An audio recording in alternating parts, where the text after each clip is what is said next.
pengelolaan hasil sedimentasi. Nah, sebetulnya itu adalah masalah pasir laut. Kita tidak bahas yang lain, yang kita bahas itu kira-kira persoalannya apa. Itu secara normatif, dan ini diharapkan bisa dimasukkan bagi pimpinan. Kalau seandainya pimpinan PWM melakukan suatu kebijakan atau satu statement, ya bisa akan dipasok. Seperti itu. Saya ucapkan terima kasih kepada Bapak Ibu sudah berhadir, walaupun keadaannya sederhana, walaupun tidak begitu menggembirakan, tapi kehadiran Bapak Ibu itu adalah suatu anugerah bagi kami, suatu kehormatan bagi kami bahwa apa yang kami lakukan ini minimal sudah mendapat tanggapan positif, dan mudah-mudahan ini tidak mengganggu bagi pihak-pihak lain. Ini adalah dalam rangka kerja-kerja kita, kerja keumatan. Saya pikir itu satu lembaga ya, yang disebut dengan lembaga hikmah dan kebijakan publik. Kenapa Muhammadiyah perlu membentuk lembaga ini? Karena memang sesuai dengan visi dan misi Muhammadiyah, sesuai dengan garis kebijakan Muhammadiyah, ya, bahwa Muhammadiyah itu 3 pilar ya, untuk pengembangannya itu 3 pilarnya: pendidikan, kesehatan, dan ekonomi umat.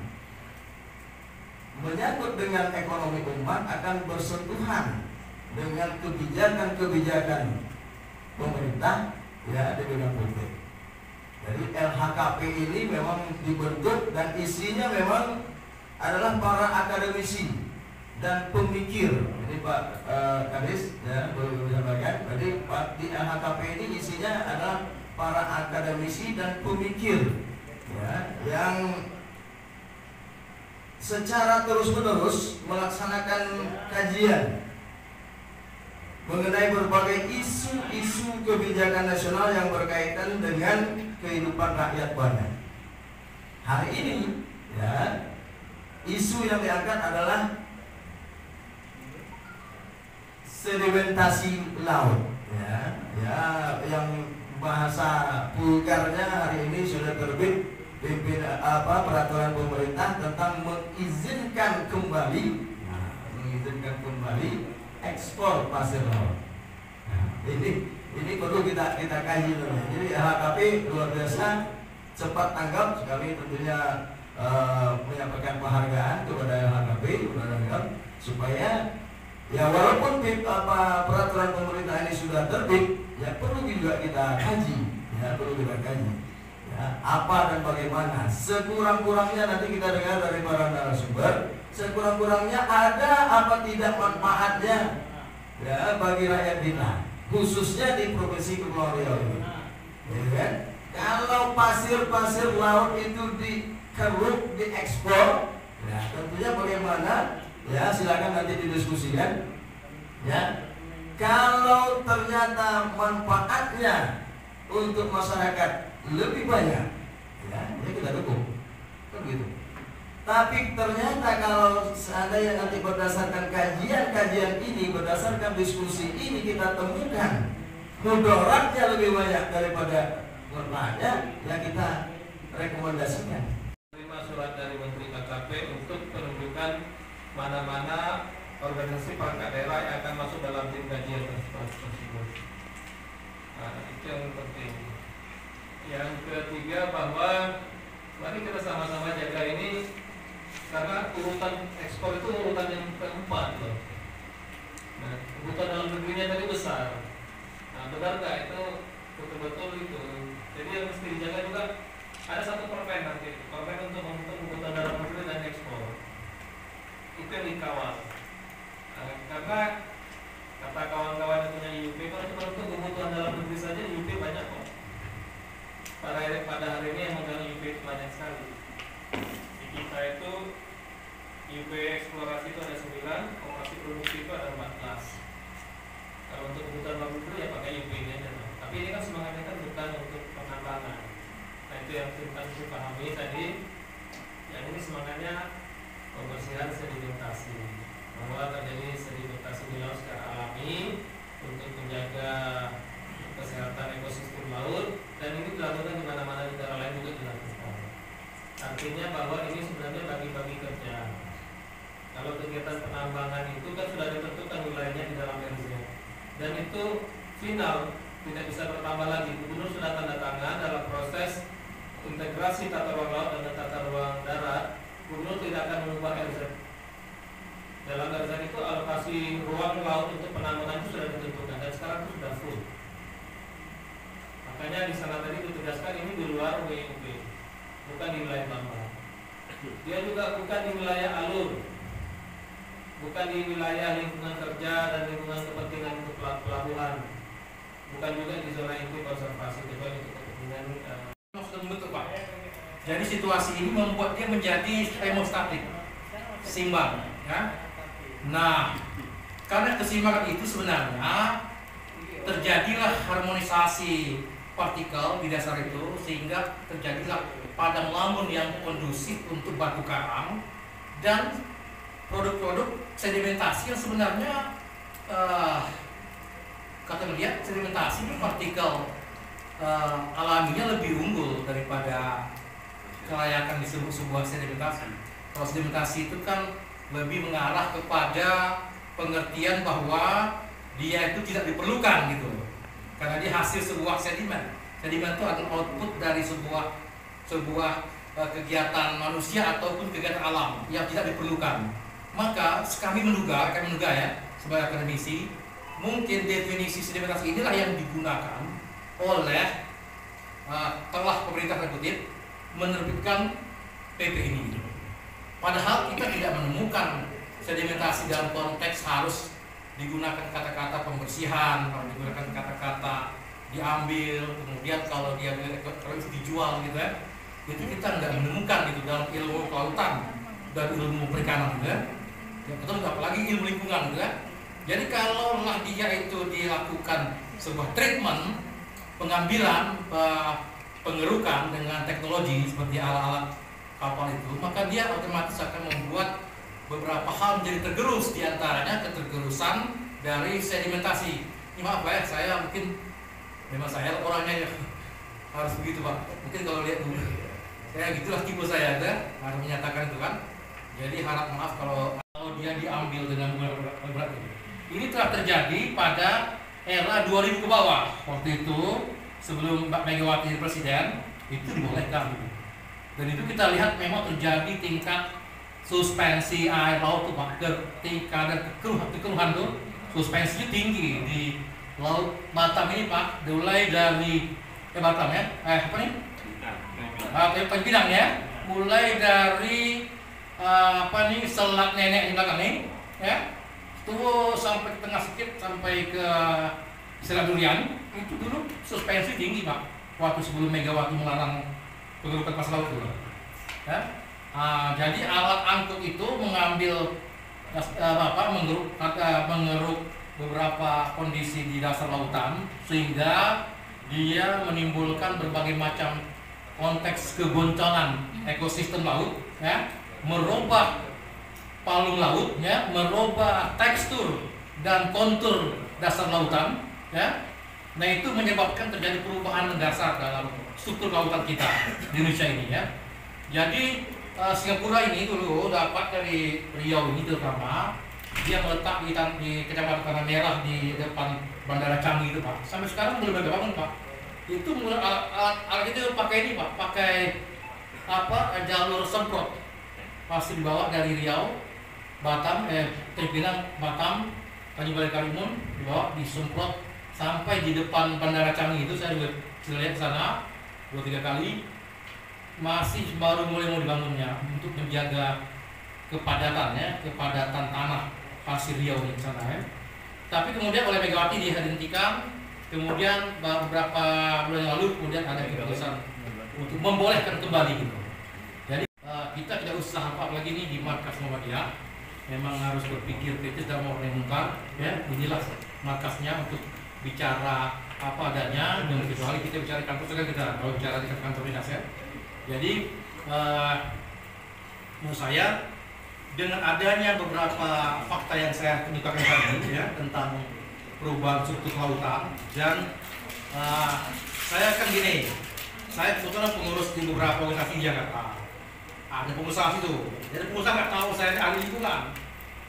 3 hari lalu telepon saya, ini foto, Di Bapak Dokter tahu kalau pada nanti harus sedikit juga. Kalau itu kamu lihat itu ada pasir itu. Pak Dokter kan ada link ke Malaysia, ke mana-mana di ASEAN di sini. Ada yang bilang bisa tak sondingkan dengan bahkan produktor yang pengusaha di Malaysia, Singapura dan lain itu di sekitar belakang Korangseng bagus pasirnya, silika banyak dia. Ini Pak Jokowi sudah mengeluarkan PP nomor 6 nih. Tolong Pak Dokter carikan Pak Dokter Nur Saham, nama Nur Saham Pekimin itu pemilik hotel di beberapa negara Indonesia, terutama Malaysia, Singapura. Kawan saya kebetulan dulu dia beli PSPS Pekanbaru, dia yang pemilik kan. Itu memang bisa main di semua ini dia bisnis kan. Sampaikan ke kawan Pak Dokter tuh Pak Nur Saham Pekimin tuh. Saya diam aja. Tak mungkin saya bantu langsung karena dia kan kenal saya begitu dekat karena kenal di organisasi di Jakarta kan. Jadi itu silikanya bagus, kemudian ada beberapa di agak ke tengah itu pun campuran antara endapan sedimen dengan silika pun cukup berimbang ya. Itu nilai jualnya tinggi, nak jual ke Singapura. Kata dia kawan saya nih di Jakarta ini. Yang mati saya Pak, ini kejauh-kejauh ya. Ini kejauh-kejauh ya, kan? Habis itu setelah 2 jam saya pikir kesempatan saya mendakwai dia nih. Izin sahabatku, saran saya tak usah itu dilanjutkan. Jangan itu bisa merusak lingkungan. Kebetulan saya memahami apa yang terjadi kalau itu dilakukan. Saya bilang langsung tak ada WA saya sampai sekarang. Kawan di Jakarta. Akademik bagi kami belum clear itu, dan justifikasi ilmiahnya agak sulit karena di beberapa perairan dangkal seperti sini nih di Kepri ini perairan dangkalnya cukup panjang ya pantainya itu kalau terus walaupun di tengah nanti akan terjadi pergeseran aluvial namanya. Pergeseran aluvial itu dari pinggir pantai ini dia akan turun ke bawah di mana terjadi eksplorasi dan eksploitasi sedimentasi di laut itu ya. Jadi itu akan banyak efek-efek ekologisnya, terutama yang paling terdampak manusia terdampak itu adalah para nelayan akan mengalami kekurangan penghasilan ikan ya. Itu terjadi akan menjejaskan ekonomi masyarakat Pinang dan Batak ini secara keseluruhan. Karena ini belum sekedar PP yang saya rasa sosialisasinya belum cukup masif, saya bisa barangkali ya, belum disampaikan. Kemudian ini kalau kita kaji-kaji betul memang semua terkait, tidak hanya LH-nya saja atau DKP, dan kita tokoh agama masyarakat itu terkait dengan itu karena apalagi bicara Muhammadiyah waktu sekarang sejak tahun 90-95 itu sudah bicara tentang itu. Kemudian ada bahasa humanisasi dan liberalisasi. Dasar ayatnya apa? Watakum itu umatu yatimuna ilafai. Jadi itu. Jadi ini dasar. Kenapa itu? Karena ada 4 progres awal itu Muhammadiyah itu bicara tentang itu. Yang pertama berpartisipasi agar Bapak Ibu sekalian adalah usaha untuk melestarikan ekonomi hidup itu. Karena kata Allah lebih-lebih sangat menggunakan alam ini tak baik, pasti akan menimbulkan efek negatif yang sangat luar biasa. Jangankan pasir, air di rumah sekitar ini kalau sampai semua itu kering juga, kira begitu. Yang kedua ada berpartisipasi aktif dalam pengembangan usaha-usaha ini. Karena apa? Allah katakan kehadiran kita ini dari khalifah di muka bumi dan rangka untuk menciptakan kita. Nah, salah satunya mungkin dari pemerintah pasir inilah barangkali ada efek domino yang plus minusnya itu. Lalu ada yang cerita, pasir kami dibawa ke IKN Kalimantan, memang di Kalimantan tak punya pasir. Isu itu sudah berkembang besar begitulah. Nah, saya sekali lagi terima kasih Saudara Ridwan Nubai sebagai Ketua LKP PWM sudah bicara tentang ini. Karena PDM belum terbentuk lagi tingkatan di bawahnya. Tapi ini diskusi yang cukup menarik. Maka kalau diskusi ini Pak Gubernur pun juga, saya pernah cakap sama beliau lah, Pak Gubernur PP 26 ini gimana pasir? Nanti dia kan abang itu paham juga begini. Dan itu pasti ada aturannya nih. Ada mekanisme, ada urut-urutannya yang harus kita pelajari, lalu kita terapkan. Jadi ini karena kebijakan pusat, jadi langsung tembak masyarakat kita ini tadi, ini dunia politik nih, uangnya dari situ dan segala macam. Itu Allah alam, tapi itu bahasa dari kopi. Dan banyak WA ini pun juga, aduh Pak, Kalau bisa habis ini kita gerakkan warga dia berdemo bang. Kepada gubernur. Apa yang gubernur saya bilang saya jawab, nggak minta urusan di sini. Saya tidak terlalu paham ya alurnya bagaimana. Namun itulah yang bisa saya paparkan di sini karena intinya cuma dua isunya, isu ekonomi dan lingkungan. Apakah pemanfaatan sedimentasi laut ini bermanfaat untuk rakyat luas? Yang kedua, apakah lingkungan kita siap untuk segala kemungkinan bencana yang dilakukan oleh karena pengelolaan dan eksploitasi sedimentasi laut?